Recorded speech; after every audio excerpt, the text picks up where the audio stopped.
Hi there, this is my channel, Jaru Walks. In the year 2024, I will embark on an epic walking journey across the United States.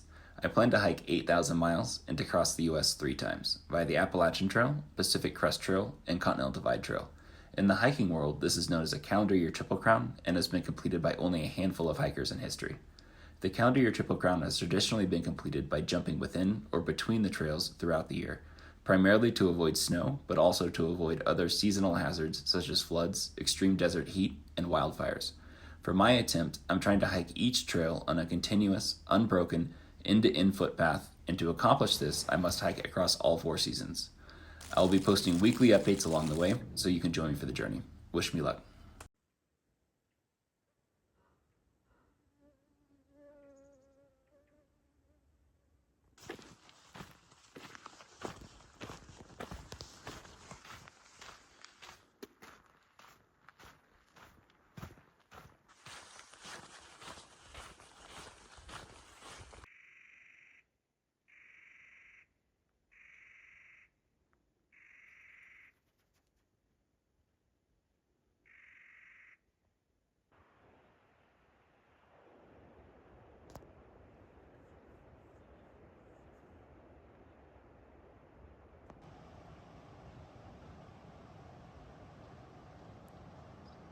Hundreds of mosquitoes swarming me. I'm not sure how apparent it is in the camera,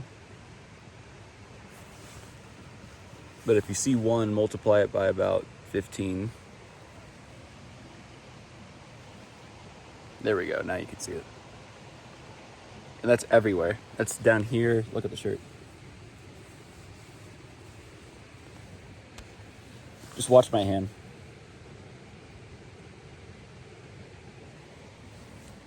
Let me watch this hand. 1.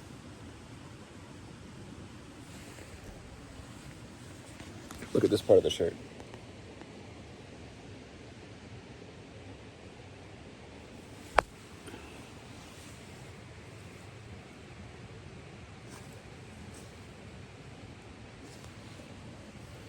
It's been going on for like 16 hours. It'll let up every now and then, but especially when you're near water is when it gets the worst. I had to stop to eat. Like last night I was trying to work my way up that hill. Every time I would stop, they would just start eating me. So I'd have to pause, cover myself up, and while I'm resting, be swatting all the exposed parts of my skin to keep them from biting me.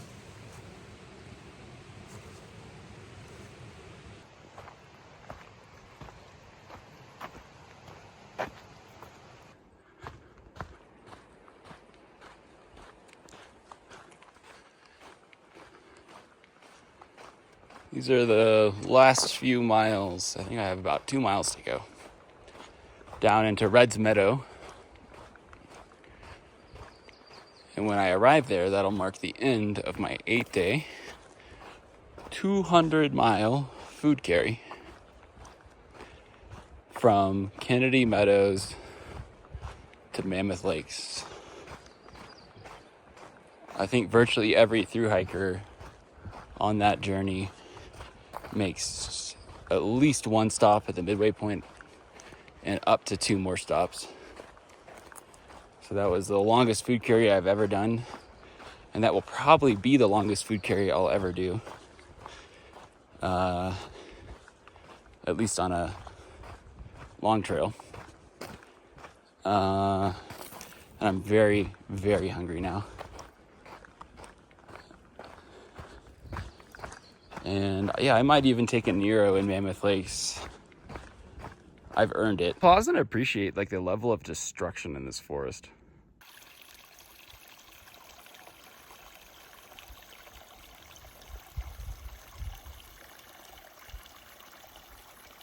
What a funny tree.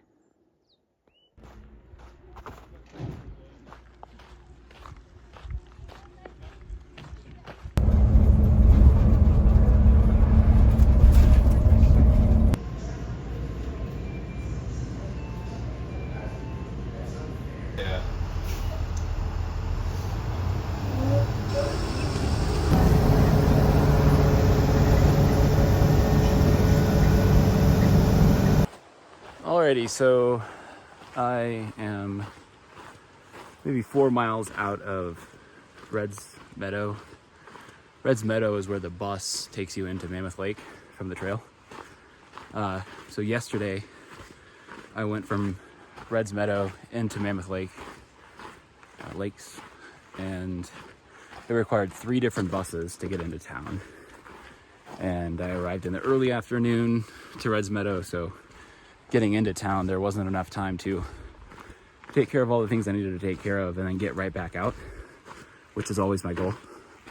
So instead, I accepted reality and I said, okay, I'm going to book a hotel room for the night. And I booked, instead of like a hostel room where you just get like a dorm bed, I just booked like a room at the Motel 6. And my thought process was I can be a little more focused there, working on editing videos, getting them uploaded, and I'll have actually good Wi-Fi since I'm paying triple the price of like a hostel room.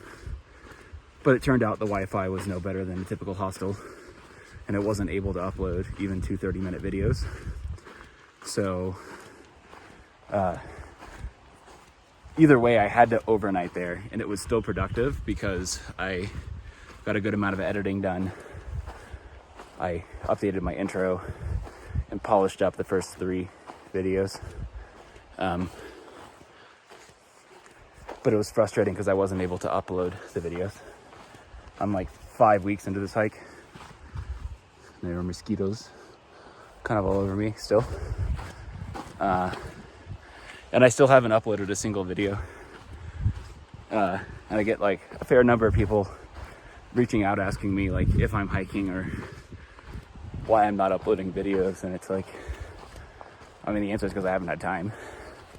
But then I think it's hard for people to imagine or relate or understand how I could be, free, not working for 5 weeks, out hiking and not have time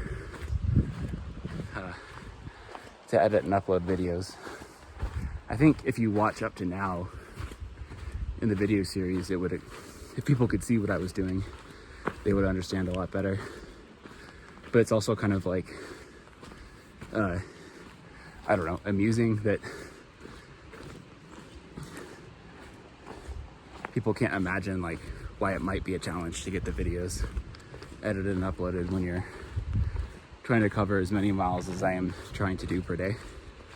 And then getting into and out of town is always like very thoughtful, coordinated, and strategic.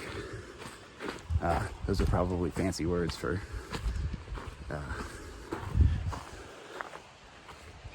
and so getting into and out of Mammoth it wasn't a total failure, but I really hope to get the videos uploaded. And the result of that now is I may not have access to good Wi-Fi again for a couple more weeks. So I might be 2/3 of the way through this hike or something before I even get my first videos uploaded, which is just wild. But, I have a strict mission going into the town, and the goal is always get in and out as fast as I can. And if something goes wrong, it's not a problem. That's now video editing time or video uploading time. But there's just never been access to Wi-Fi fast enough to upload yet when I had videos done and ready to go. So, just kind of, I don't know, I just think it's kind of interesting how like logistically challenging it is. Not only to do the hike, which I've explained before back in the desert, what does it take to do 30 miles in a day? Like logistically, what is that like? I already talked about that. But if you then, I didn't address in that video, on top of that, these videos don't create themselves. They've got to be recorded, reviewed, like watched, which ones am I going to actually include, and then edited, and then exported, and then uploaded. And all that requires time on my part, power consumption for my devices, which is very limited out here, and then time to upload. And so in Mammoth Lakes, I was able to get editing done, but I was not able to get uploading done because the uploads failed and they were running too slow. And so rather than then really begin to burn time and take time off trail, I just said, okay, well, this morning I got buses running and I'm able to get back up and out. I got to get out of here. So the priority is always the county or Triple Crown. But when I have broken logistics where I'm stuck sitting somewhere for some reason, in town or on trail, that's where I start to make use of that time by editing and uploading. And so, you know, not every minute of the day is spent working or hiking, but most of it is, almost all of it is. And so the breaks where I'm eating, resting, sleeping, calling people, are all very thoughtful, intentional, and special. And so, anyway, maybe those logistics explain, just in a nutshell, just explaining the mammoth situation, why it's hard. If you go back to the beginning of the trail, I had no idea how the PCT works, just like I had no idea how the AT works, just like I had no idea how the Arizona Trail logistics work. And each trail was different. Arizona Trail relied entirely on trail angels, pretty much. The Appalachian Trail is all done through trail angels, shuttle drivers, and the hostels who will pick you up. And the hostels are so optimized to get you what you need and get you back on the road. PCT, the property out here is a lot more expensive compared to the southern United States on the East Coast. So because people are struggling to pay off their mortgages on their homes, they've really got to nickel and dime you for everything. And they really don't give you any additional services that are nice to have, like complimentary shuttling, which is something you would just expect on the AT. And so I had to learn all that in the first 2 weeks on my own, because I didn't meet any other thru hikers for the first 2 weeks on the PCT. But slowly, through talking to different people, especially talking to Detour at the start of the hike, Trail Angel and Idlewild, I was beginning to understand how the logistics work out here. And so, you know, for that first 2 weeks, it was relatively stressful. You always think, like, is this just not going to work? Am I going to have to like walk 10 miles off trail at every one of these towns? And then you find tricks in the system, try to coordinate trail angels through Facebook. But basically, yeah, town turnarounds on the PCT are a lot slower. They involve hitchhiking, shuttle drivers who are really nickeling and diming you frequently, and hostile caretakers who do not want to pick you up. And so, you know, just figuring out how to like hike quickly while you're on trail, but then to really optimize and nail the efficiency of getting into and out of town quickly without getting just bogged down by not having things lined out, not knowing how the buses work beforehand, not knowing who to call if you need a shuttle or a trail angel. You want to know how the bus system works or who the trail angel is and be in contact with them at least 24 hours before you arrive in town, so that when you get there, you're just going. So that involves, when I'm sitting down, resting, research on the trail, reading ahead in my like downloaded app that we use to hike. And so then, even when you've done all of your research on, okay, in this town I'm gonna take this shuttle driver or this trail angel or this person or that person, I think it's hard for people who have not done these long hikes to really relate to, even if it's just say not going for a county or Triple Crown, but going for just a typical thru hike. You might hike for 4 days and then resupply at the next town. And you really have been on trail hiking 8 to 12 hours a day, but depending on how gung-ho you are about moving down trail, for 4 consecutive days, sleeping outside, eating like kind of like processed food. I mean, it's fun, but it's also a struggle. And so those hours you have in town are very precious to the thru hiker, and to someone who's trying to do a kind of a speed run like me, even more so precious, because I need 3-ish hours to get all of my chores knocked out. I need 1 hour to eat in a restaurant. I need like 1 hour to call home. I need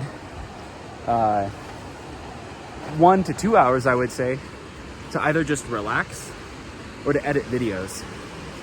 And so if you mix in with that, let's say a trail angel or a caretaker, and they pick you up, and then now you're chatting.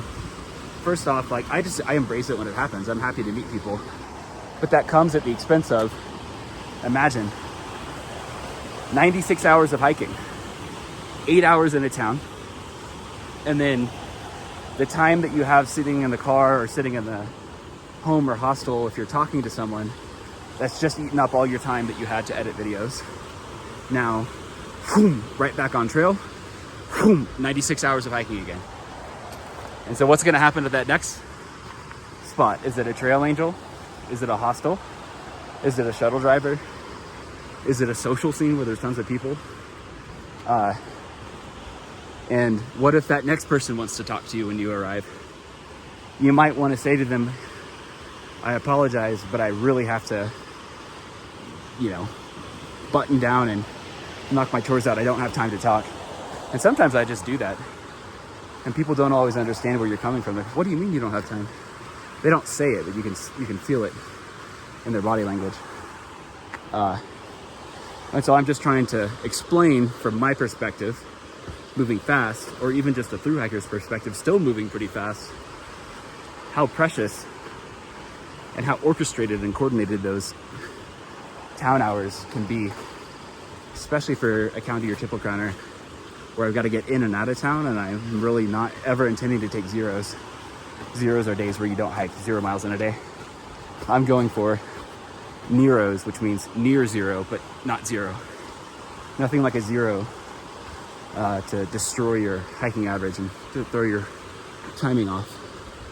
So each day you want to be efficient and get big miles in on a full hiking day. And then when you're in town, you want to be efficient, and that means don't get sucked into the town. You want to get in, do the things you wanted to do, and then get out of the town. And so now, when you imagine the way I'm moving down the trail is 4-day chunks with, 4 hours of chores and then 4 hours of maybe recreational time for me when I'm in a town. So 8 hours total in town, and then right back out. You see how those recreational hours, which are spent surfing the internet, getting updated on news, or calling people at home, or just sitting in a chair and doing nothing and enjoying the feeling, or sitting in a restaurant and eating. You see how precious those hours become. And now you see that when you layer on top of that in those recreational hours, not the chore hours, how challenging it becomes to watch your videos, edit your videos, and upload your videos while moving down the trail quickly. And that's a lot to manage, but the reality is it's actually not that hard. You know exactly what you have to do. You hike every day, get your miles in, because there's no one bothering me when I'm on trail. And then when I go for the town, I know exactly what the goal is. But there's an idea and there's a reality. There's a shadow between them. And I never know how it's going to go when I go into town. Sometimes I'm in and out quicker than I thought. Usually I'm in and out later than I wanted to be. And usually that time gets siphoned off by kind of conversations and unexpected inefficiencies, like the bus isn't running today or something. And so when that happens, the first thing I just slide off the table is watching videos, editing videos, and uploading videos. And that's how it takes, I want to say it takes 5 weeks to get the first video uploaded. But I haven't even uploaded it yet, so I don't even know how long it's going to take. It could take 6 or 8 weeks, literally. I don't think I'll get it done in 6 weeks. I don't think I'll have good Wi-Fi for maybe 2 more weeks, so it might be week 7 or 8 before I have the first videos uploaded, which at that point I might even be 2/3 of the way through the entire trail. And that's not me deprioritizing, but it's not me legitimately like having the time available and then just not doing it. You might say I have the time available, but the truth is I don't. That time at that point is then coming at the expense of the overall goal for the year, which is the counter your Triple Crown. And I'm sure a lot of this, when you start to like, I think appreciate how much, I don't want to quite call it work, but how much of a commitment it is on a daily basis to keep this, train moving down the tracks. All the input linkages to keep me moving. One might start to think, well, is that even fun? Why does one even do this?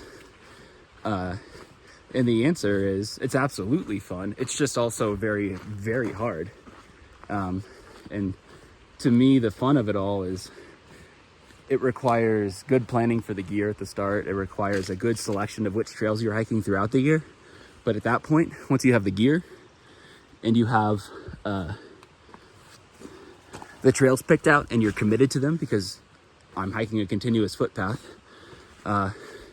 so it is locked in from the start of the year. It's just now down to every day.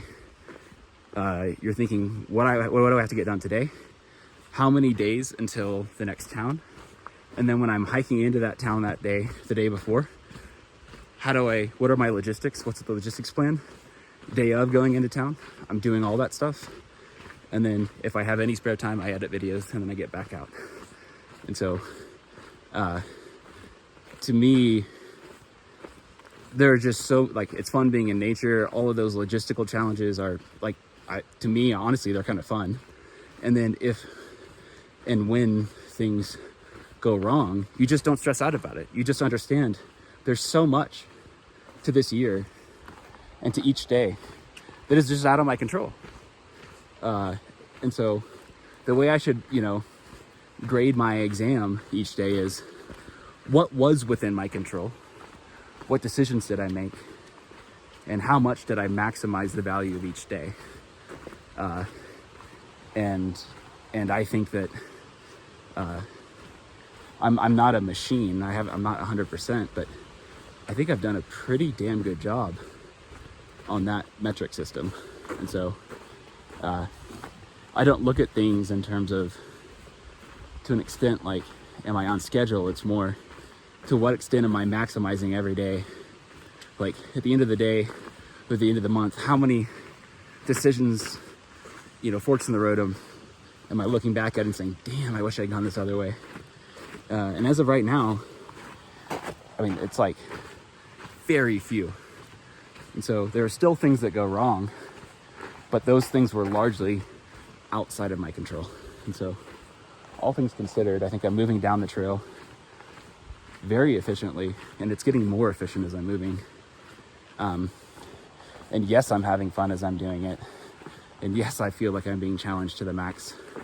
And yes, there are things that don't go smoothly, because I'm making, I think, in a fair look back, largely the right decisions. So I guess that's a little peek into what's going on in my brain and how I look at my strategy on a daily and weekly and maybe even yearly basis.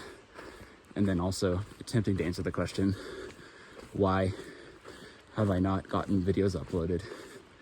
If I go back when I was in the desert, just coming out of like the wind turbines, and I was explaining what does it take to hike 30 miles a day, and how I get, a good number of questions from people asking about this or that. Did you consider this or that?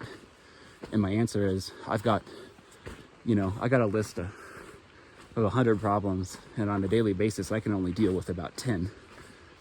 And so problems number 9 and 10 on my priority ranking are like editing and uploading videos. And so those are the things that are frequently getting bumped off the list, because I got so many other things that pertain to getting miles in today or getting me into and out of town in a way that preserves my mental health and keeps me moving quickly. And so I think that I'm, if like in my imagination, I got priorities 1 through 8, I'm really hitting those out of the park. And then 9 and 10, editing and uploading videos, are just continually getting pushed off the desk. But at some point, I'll have a breakthrough, and I'm gonna get a bunch of videos uploaded. I don't know when that's gonna happen.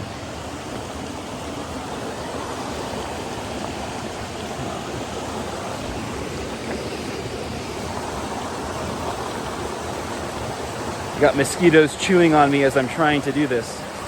Whoa, that is honestly dangerous. Okay. Yeah, that was a mistake to do that.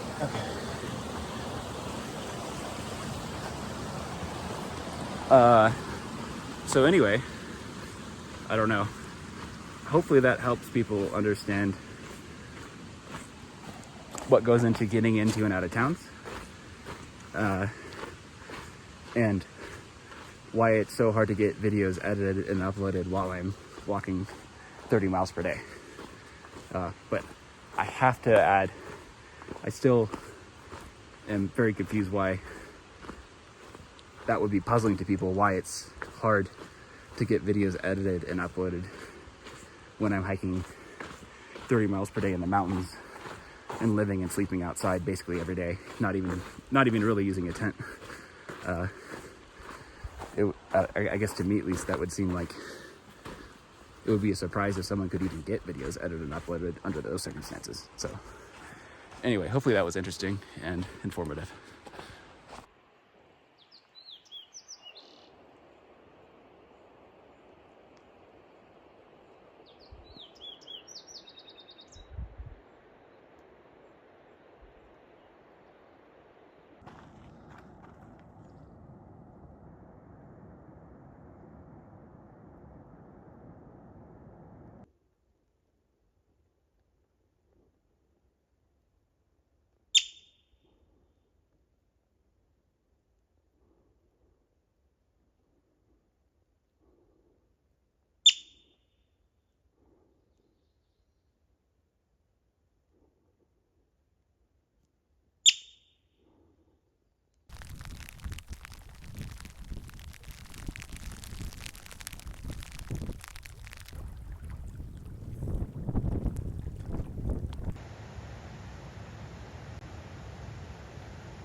So I'm working my way up Donahue Pass now.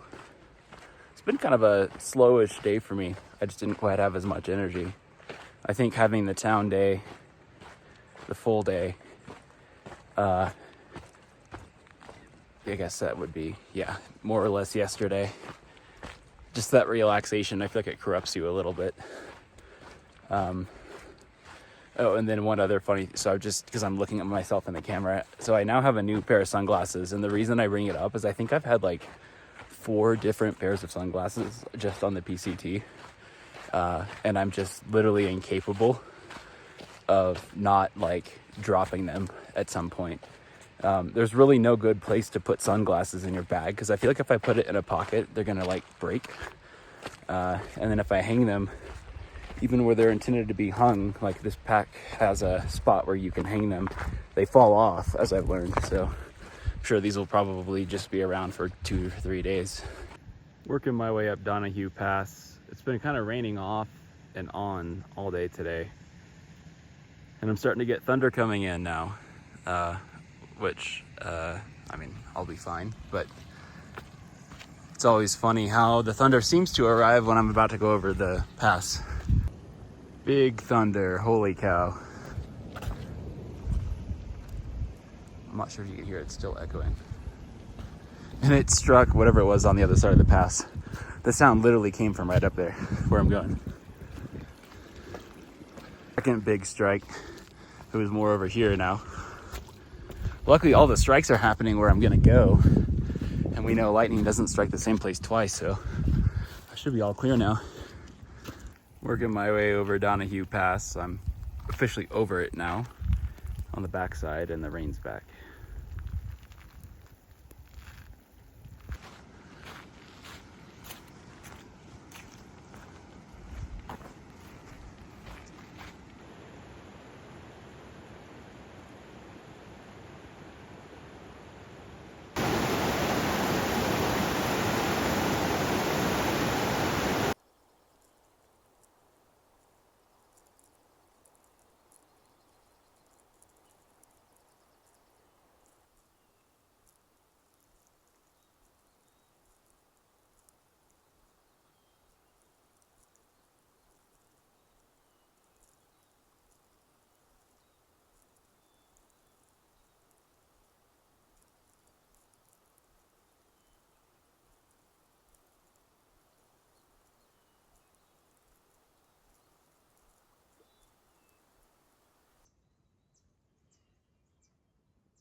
So I'm now in Yosemite, not the national park, but like Yosemite area.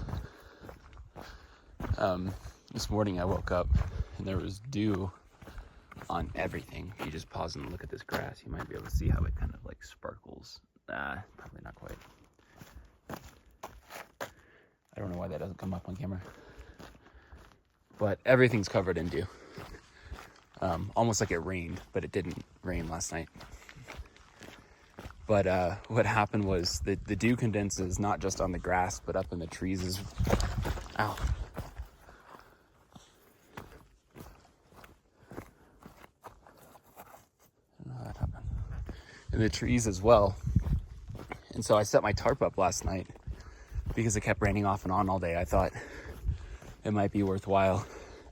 So sometime in the early morning when the dew started to form, the trees started dripping dew onto me. But obviously I'd set the tarp up, so not literally onto me, but onto the tarp.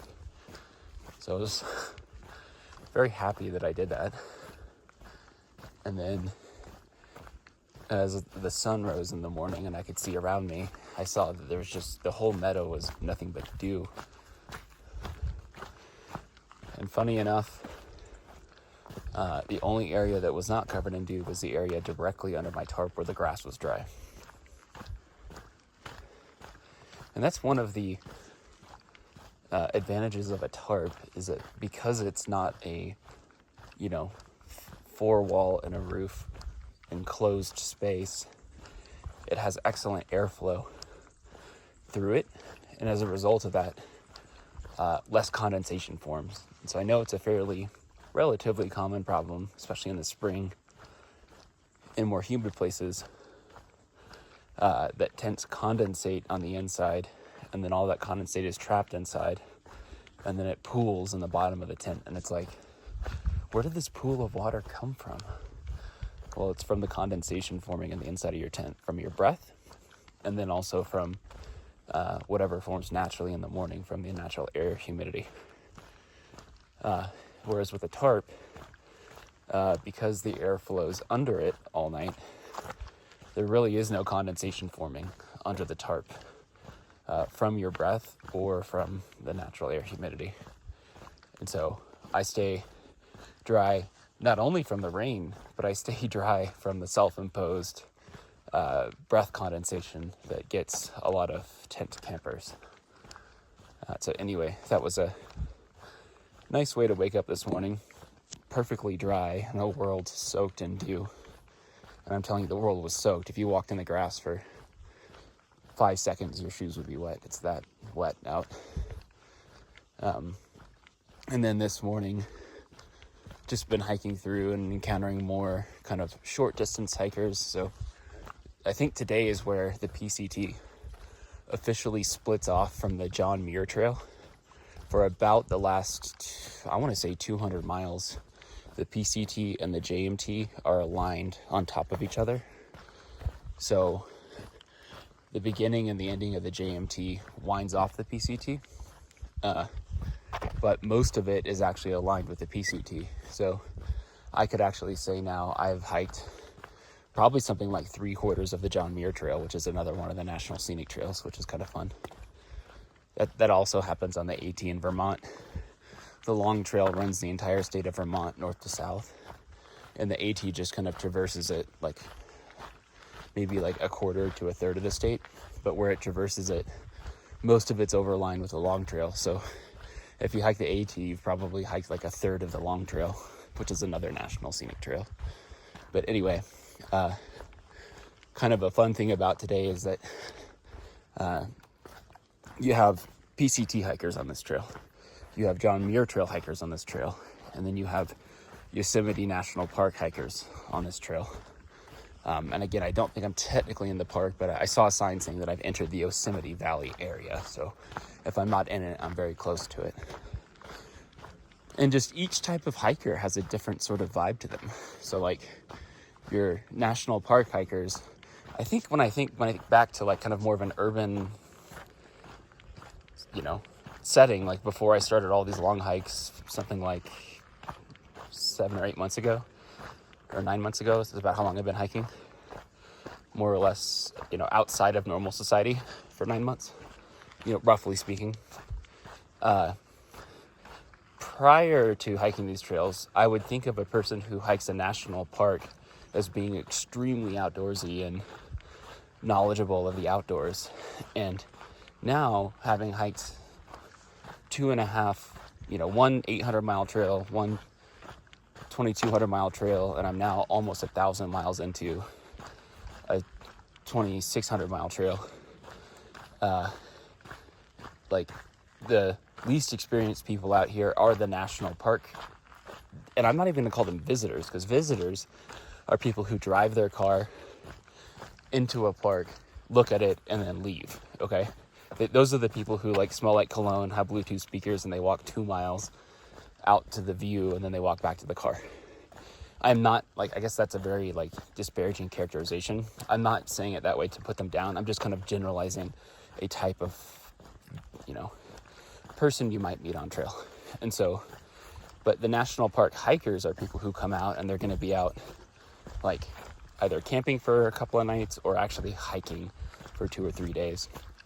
And so, if I'm excluding from the ranking day visitors and night campers, and I'm just including hikers, then the lowest, this isn't a qualitative ranking, but the people who go the shortest distance would be the national park multi-day hikers.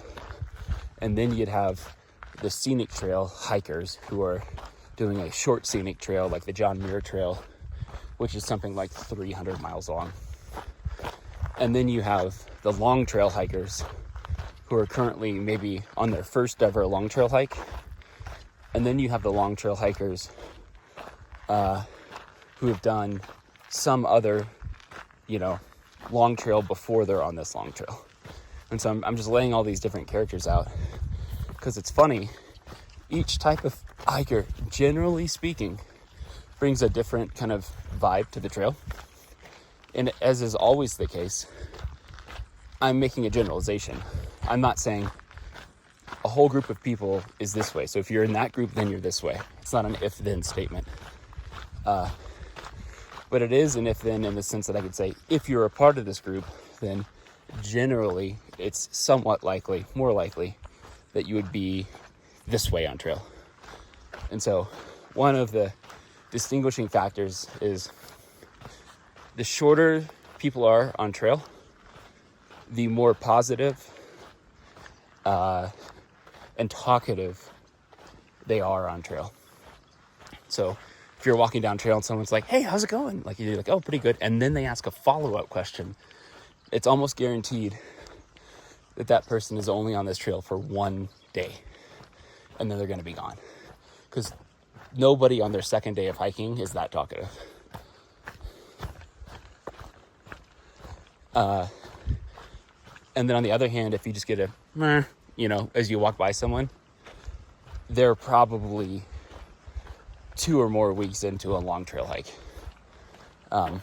Just kind of a, how's it going?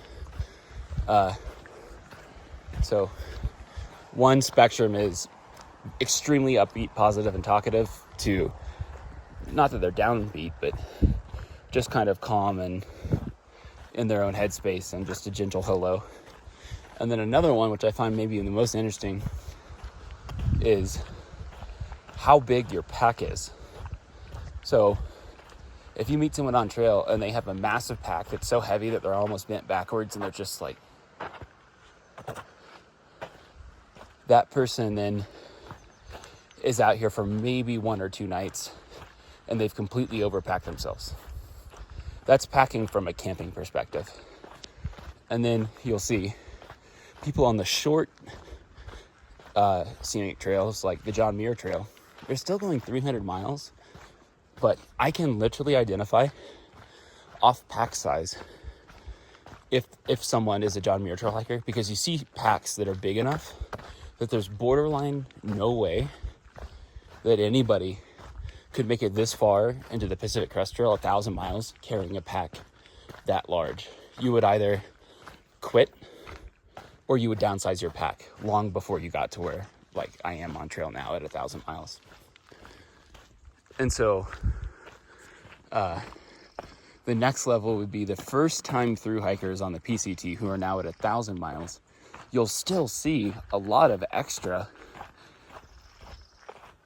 kind of, just extra stuff that you could tell by the end of this trail is going to be ditched.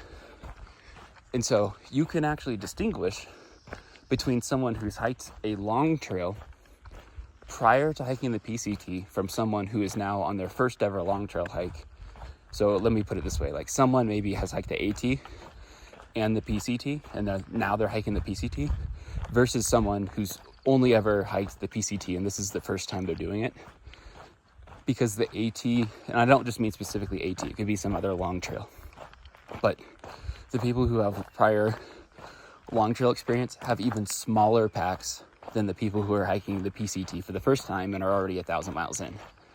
And so I would fall into that category on a more extreme level. But it's been kind of funny because as I'm hiking down the trail, my pack relative to most people's is about half the size of the other PCT hikers. And so I've had, like, I would say in the last 1,000 miles, over 10 people ask me, wow, what are you carrying? I don't understand how your pack can be that small.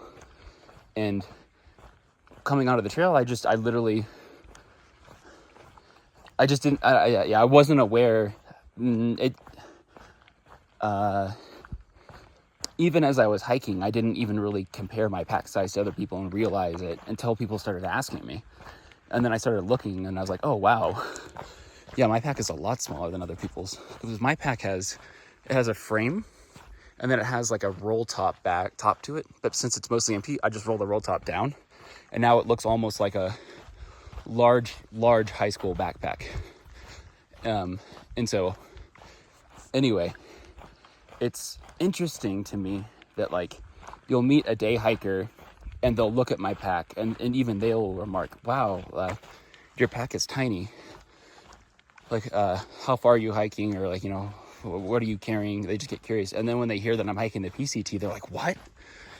Because in their heads, they would think that if you're hiking a 2,600 mile trail, if anything, your pack would need to be bigger than theirs because they're just going out for a day or two. So, their minds get kind of extra blown when they find out that I'm going, kind of on the longest version of the hike out here on the West Coast. I.e., the PCT is the longest anyone's hiking out here. And so it's just funny that the general trend is the more miles a person has hiked, the smaller and smaller and smaller the pack gets. And that's a strong trend.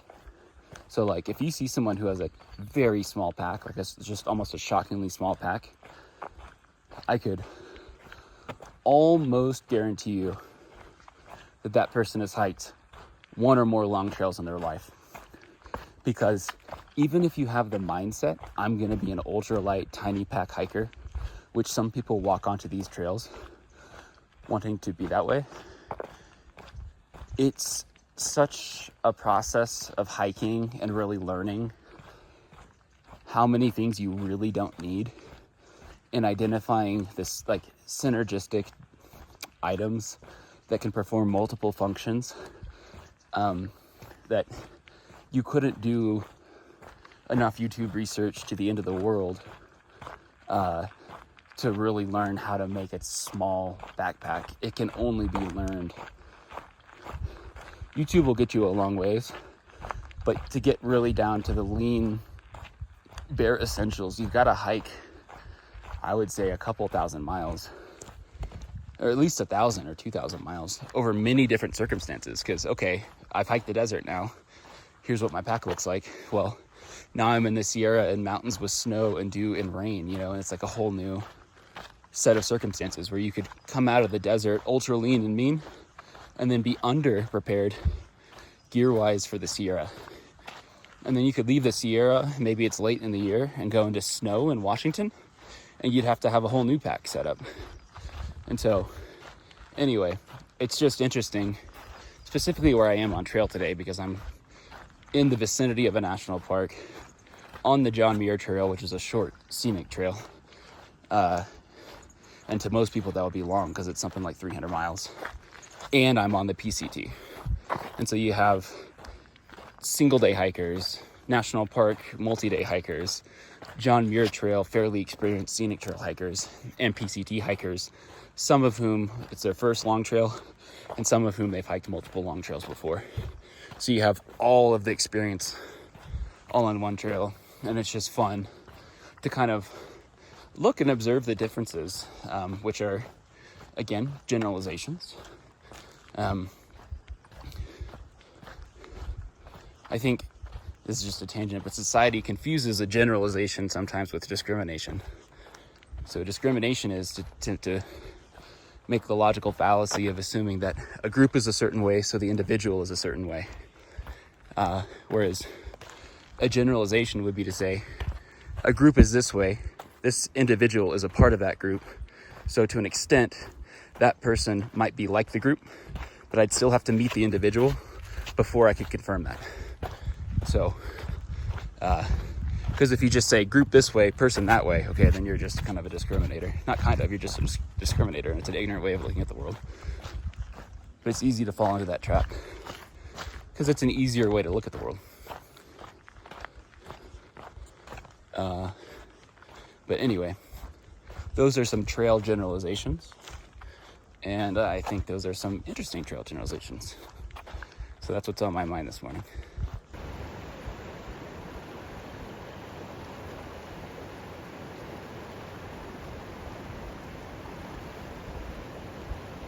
All right, I'm just going to recreate this conversation because it was funny. These two people are walking slowly right here. There's a guy basically like right here, right off the creek, reeling in a trout. And so the guy in front of me, just walking down the trail, goes, "Good job. I think I caught that same trout 3 times. So then the guy with the rod over here turns around laughing, and he says, "I love ignorant trout." This guy here laughs, and this guy says, "They're the only chance I have." Pretty funny. If there was any doubt if I'm in Yosemite National Park,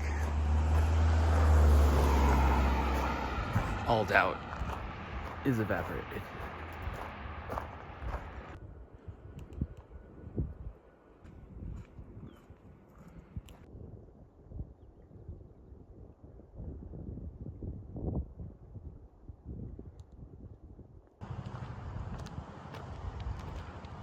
So for me, the Sierra Mountains and Sequoia and Yosemite, I think, are in the Sierra Mountains, the 2 national parks. But the Sierra Mountains are characterized by, I don't even know what kind of stone it is. It's some kind of igneous, you can see. I want to say it feels like limestone, but the rivers, every river I've ever been in before either has very fine silty sand in the bottom,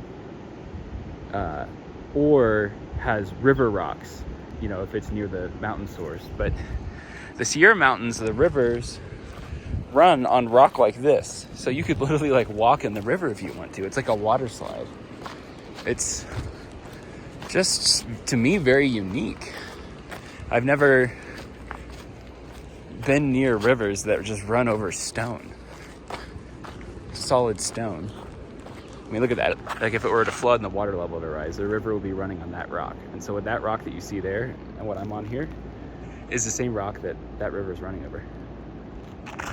And I think that's in large part why the color of the water is so stunning, because it's just pure snow melt runoff from these lakes high up.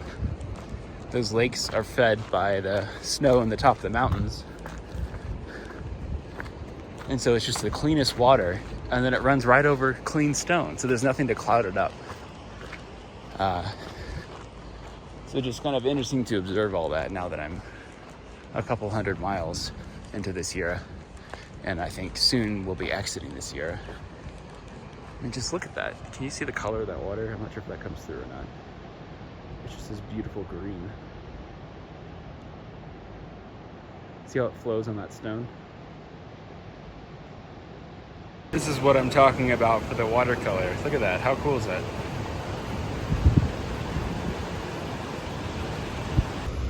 So I haven't seen anything yet, but I'm calling it right now. I hear a massive waterfall right here.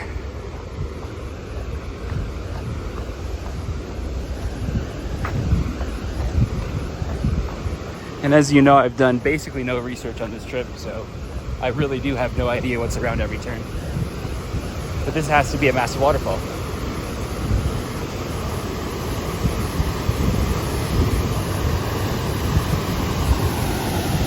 Look at that.